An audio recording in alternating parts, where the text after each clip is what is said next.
So hello everyone, आज का हमारा टॉपिक रहने वाला है difference between fact and relevant fact. Fact basically दो तरीके के होते हैं, पहला फिजिकल फैक्ट, दूसरा साइकोलॉजिकल फैक्ट। अगर मैं बात करूं फिजिकल फैक्ट की, जैसे कि ये बुक है, फैक्ट है, माइक है, फैक्ट है, चेयर है, फैक्ट है।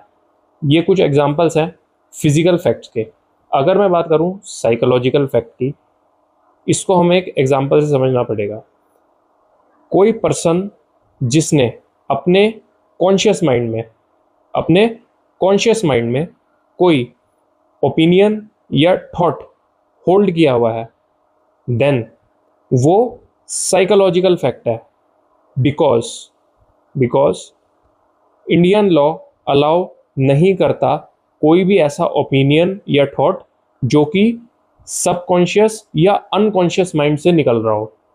इसका मतलब सबकॉन्शियस और अनकॉन्शियस माइंड के थॉट, ओपिनियन, बिलीफ की कोई वैल्यू नहीं है एज पर इंडियन लॉ। हमारा कॉन्शियस माइंड के जो भी थॉट हैं वो रेलेवेंट है। जो कुछ भी मैंने आपको अभी फैक्ट के बारे में बताया है, यही सेम चीज़ हमारे BSA के सेक्शन 2 सब क्लॉज F में लिखी हुई है। 2 पॉइंट्स दिए हुए हैं एंड दोनों पॉइंट्स का सेम ही मतलब है। अगर मैं बात करूं सेकंड पॉइंट की, that any mental condition of which any person is conscious, means यहाँ पे कॉन्शियस माइंड का एक्टिव रोल दिखाया गया है। अब अगर हम चलते हैं अपने सेकंड टर्म पे, जिसका नाम है रेलेवेंट फैक्ट। सो रेलेवेंट फैक्ट का क्या मतलब है? कोई भी फैक्ट जो आपस में इंटरकनेक्शन, इंटर रिलेशनशिप रखते हो, किसके साथ में? मेन मुद्दे के साथ में, that is fact in issue के साथ में। इसको हम एक एग्जांपल से समझते हैं। एक पर्सन है जिसने एक कार चोरी करी है। इन्वेस्टिगेशन के दौरान पुलिस को पता चला कि ये पर्सन लास्ट एक हफ्ते से उस कार को ट्रैक कर रहा था।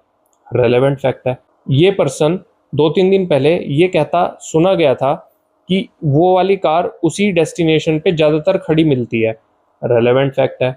ये पर्सन ये भी कहता सुना गया था कि क्या उस एरिया में CCTV कैमरे हैं कि नहीं।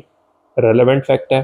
सो जब हमारे पास में कोई डायरेक्ट एविडेंस नहीं होता, एंड वो डायरेक्ट एविडेंस ना होने की वजह से हम सर्कमस्टेंशियल एविडेंसेस को यूज़ करते हैं फॉर द पर्पस ऑफ कोरोबोरेशन, ताकि हम अपना पॉइंट प्रूफ कर पाएँ, उस मेन मुद्दे को प्रूफ कर पाएँ, उस फैक्ट इन इशू को प्रूफ कर पाएँ।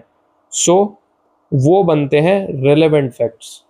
ये था आज की इस वीडियो में फैक्ट एंड रेलेवेंट फैक्ट का डिफरेंस। ऐसे ही जानकारी के लिए बने रहिए द लॉ के साथ।